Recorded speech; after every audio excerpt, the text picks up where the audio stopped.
And we're going to be moving on to the second question, and we'll dive into it with you, Bruno.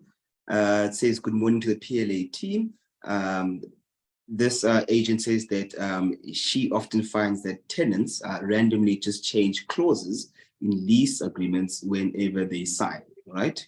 And she has that situation once again.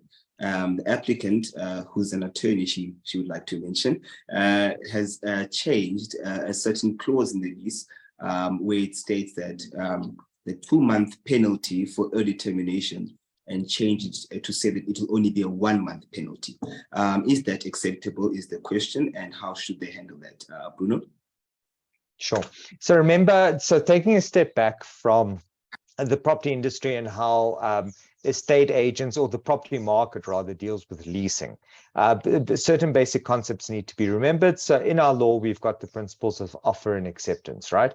I make you a specific offer, and if you read the terms of the offer and you accept this offer, then there's a legally binding contract between us. Obviously, save for special terms in the contract that deals with suspensive conditions or whatever. But let's forget that for now. Let's keep it simple.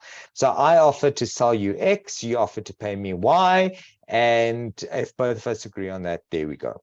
Now, if I make you an offer and you come back to me and you partially accept the offer, but there's something that you want changed in the offer, then theoretically you have not accepted it.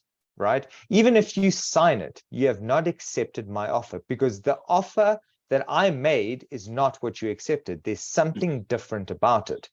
Now, by virtue of you signing, but sending it back to me with this change actually means that you've made me a counter offer. So we've changed the tides, and now you're making me an offer which I am now entitled to accept or not, right?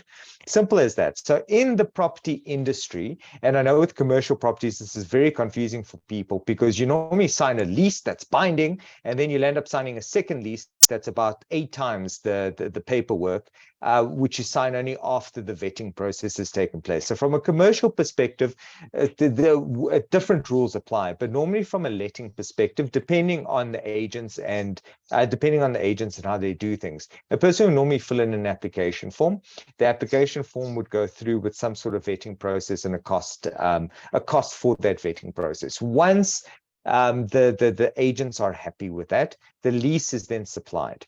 Normally, the expectation is that the tenant would sign the lease, make the offer, but simultaneously pay a deposit, and the landlord would then accept that and actually sign it off. By this time, you're pretty sure that the landlord's going to sign it off, because the agent has represented that this is simply just the signing of the contract.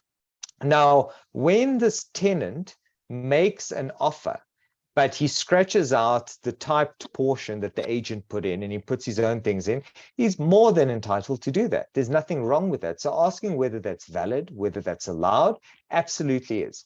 Because it doesn't even need to be the contract that the letting agent put forward. The tenant could come with their own contract and supply that to the landlord and say, I'm offering to lease the property from you, right? So the use of the contract, the style of the contract, remember with purchases, like sale of land, this happens all the time. The agent can have their template, but the purchaser can insist on submitting something that he's more comfortable with. And I tell my clients to do this all the time. Same with leases. Now, all he did was scratch out a certain portion and say, I don't like this.